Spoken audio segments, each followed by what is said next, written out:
black lady took out her life savings and decided to go to a small city to be a rich woman. But the first time she took a plane, she was deliberately squeezed by the white man in the front row. She didn't want to care about it, but the other party pretended to be a victim and said that the lady was against him. The stewardess on the side was also indiscriminate, trying to persuade Georgia to give up some space.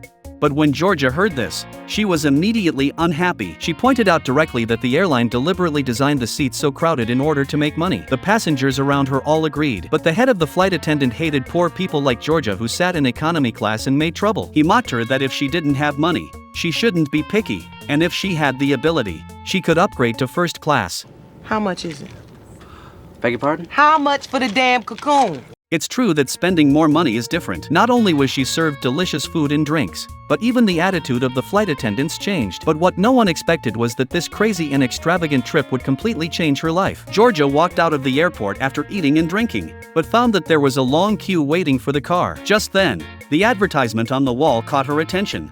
So Georgia took a plane without hesitation, just like taking a taxi. This unprecedented experience made her, who came from a lower class background, very excited. The scenery of the snowy country covered with mountains and covered with snow was also a woman's panoramic view. Only half an hour later, she flew to the roof of the reserved 5-star hotel. Although there were many celebrities in the hotel, Georgia's high-profile behavior still caused people to speculate about her identity. The bellman said that as far as he knew, the last time those who came here by helicopter were royalty.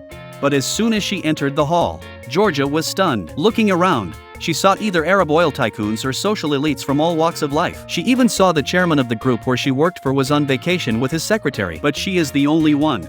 Georgia is just an ordinary kitchenware salesperson. Although her performance is far ahead, her salary has never increased in the past 10 years. Facing the big promises drawn by her boss, she never dared to expect that they would be fulfilled. She received a fixed salary every month and tried her best to save money with various coupons, just to save money to complete her wish list. Unfortunately, the doctor found that she had a terminal illness. In order to prevent misdiagnosis, a second examination was conducted and even an expert was invited to diagnose. But the final result was exactly the same. The expert told Georgia that she had less than 3 weeks to live. What? Like I'm gonna die? However, the bigger bad news is that this disease is not covered by medical insurance, which means that Georgia has to bear the high cost of treatment alone. The sudden bad news was like a bolt from the blue, which completely broke Georgia, who had been frugal for half a lifetime, because none of the dreams she had listed on her wish list had come true.